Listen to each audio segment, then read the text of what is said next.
Yo, what's happening? James, Joe, Braze, what's happening?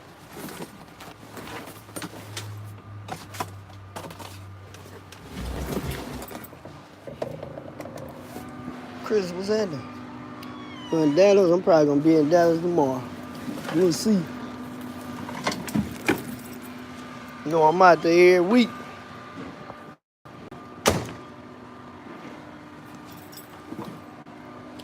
Yo, y'all see the title, right? Let me tell you why I named it that. Cause Chris, what's happening? You over the road, man. Congrats.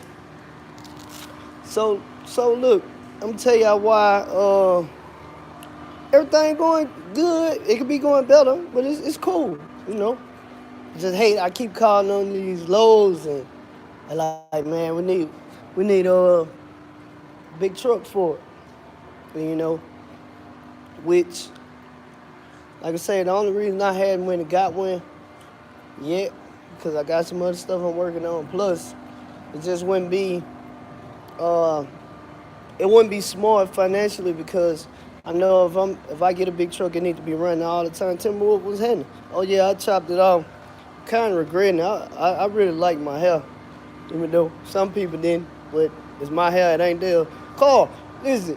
I shot you my email. You never I mean, yeah. I shot you my email in a message on here, but you never hit me up. But so let's talk about the title.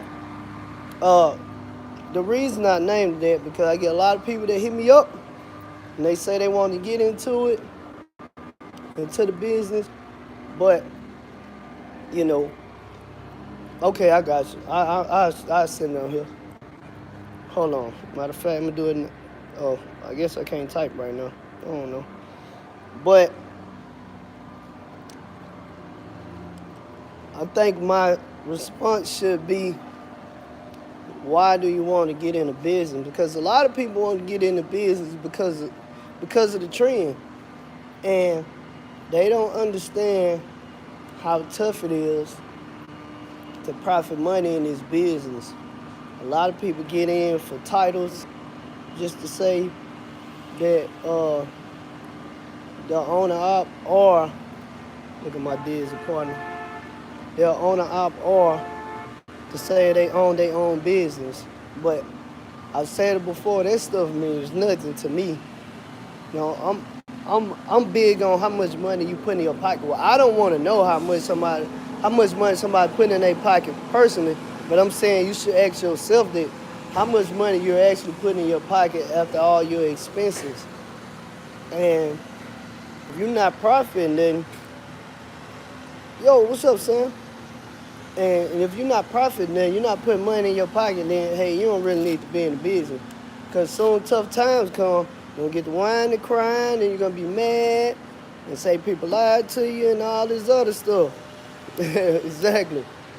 And you're going to make this big investment, then now you're going to try to get rid of it. Well, now you're in debt. You created debt that you shouldn't even have from jump start because you wasn't fully committed. You got to ride the wave. You know, I done been through good times. I done been through bad times with it. But guess what? I already know what I'm getting into. And I love what I do, so I'm willing to deal with it. A lot of people is not willing to deal with it. Number one, because they don't love it. They just say, oh, it looked like a good way to make money. I want to do it because of money. No, because when I first got on the fire department, a lot of people used to talk to me, hey man, why don't you go to nursing school? It's a lot of firemen went to nursing school. It's a lot of firemen that's nurses. And they making money. But I would only be doing it for the money. I would hate being a nurse. And I know I would hate being a nurse. I learned that when I was doing clinicals in the hospital. Every time an ambulance pulled up with another patient, in my mind, I was pissed. I'm like, man, there's already a bunch of people in the waiting room. Now y'all keep bringing more and more people. And I actually said something to one of my coworkers. He said, bro, this is a hospital. Where do you think they supposed to go? Right at that moment, I knew it wasn't for me. I said, nah, this isn't for me. So a lot of people need to realize what's for them and what's not for them. Don't follow the trend because everybody else doing it. You mess around and get yourself in debt. So that was my number one purpose of this video, really. Let me just check in and see what people had going on today. And I'm gonna show y'all something that's completely off the subject. I knocked myself out the other day. What today is? I knocked myself out about 3 or 4 days ago. So let me show y'all. Make you feel bad. Feel bad about what? What you feeling bad about? If you talking about getting in the business, nah, don't feel bad. If you're willing to ride the wave, ride it. Ride it, bro. Because it's gonna go up and down. This is just how the business work, which is why I haven't left the fire department yet. Because I know the business goes up and down. And basically I have it too good to leave. Because yeah, we work here, but this work really ain't work to me. And when you get to that point where when something don't feel like work to you, then you know it's for you. And that's basically how I look at the trucking industry. Yeah, you work, especially if you're doing flatbed stuff. You got to secure loads and everything like that. You're out in the sun, you're working. You're on the road, driving 4 to 11 hours a day. Yeah, that is work. But if it doesn't feel like work to you, then that means it's for you. So as long as you're working and it doesn't feel like work, then you're in the best position that you can ever be in. Because if it feels like work, when tough times hit, and when you're stressed out about something that's going on, personal or business or whatever, you're going to throw your hands in the air like, I'm done with this, I'm out. And you're going to whine and complain and cry to everybody. And really, they don't want to hear it, but hey, that's what you're going to do. Let me show y'all something that's off the subject right quick. Let me turn this around. Mac, what's up? Straight up, Mac. Look, I knocked myself out. I'm going to show y'all what I was doing. So I had my head down, right? And I'm walking. And this is actually a reserve truck. This is not our regular truck. So I had my head down, but I was able to look at the ground. So I'm walking. Boom. I woke up on the floor, and my phone was over there. In the back of my phone case was cracked. I hit my head on this ladder and knocked myself out. And I thought my head was busted.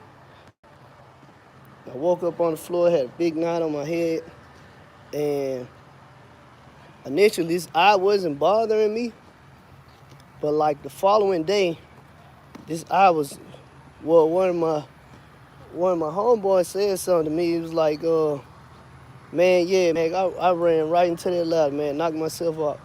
So my boss was like, man, look like your eye kind of slumped down. I was like, nah, you tripping. So I woke up the next day, we got called for a wreck. I got up, my eye felt heavy. I went and looked in the mirror, this eye was halfway closed, and all this around here was swollen. But it didn't give me a black eye, though. Nah, nobody see it. And you see how many cars just keep driving by here? It wasn't even a car that was driving by.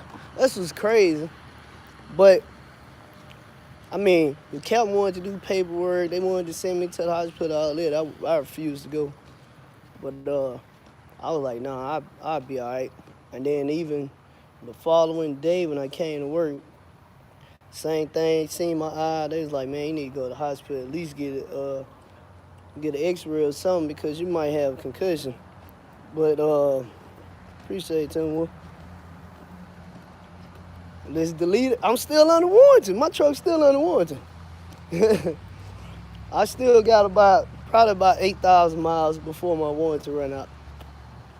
But yeah, man, so I mean all of this was sore around here. This was swollen, this eye was halfway shut, and surprisingly it didn't even give me a black eye. What I'm talking about, it straight freaking knocked me out. And my phone, the back of my phone case cracked. Because when I hit, I remember hitting and I felt like pain, like just, big time pain. And my arms got weak, and my arms dropped to my side. It was like I was just trying to fight the pain, then everything just went black. Boom, I hit the ground. And man, I got up. I started looking around, trying to figure out what happened. I looked up and seen that ladder. I was like, fuck. So I had my hand over my head. I just ran in the bathroom because I thought I bust my head open. And I kept looking, and it wasn't busted open, surprisingly. Thank God for that, because I done had bust head before. Y'all probably can't see it, but I was 11. I had 15 stitches in my head right here. Outside fighting with this dude they called Debo. And he threw a 40-ounce ball and busted my head and knocked me out. And when I woke up, I was laying in my cousin's arms and freaking blood probably was squirting 20 feet. Just under pressure, arterial bleed. I thought I was gonna die. You know, part of it. I grew up in the project, so you ain't have no choice but to fight or get beat up. But anyway, I think my upbringing, what made me or helped me prepare for the tough world, because I'm willing to deal with more than the average person is. I'm not average. But anyway, let me see something.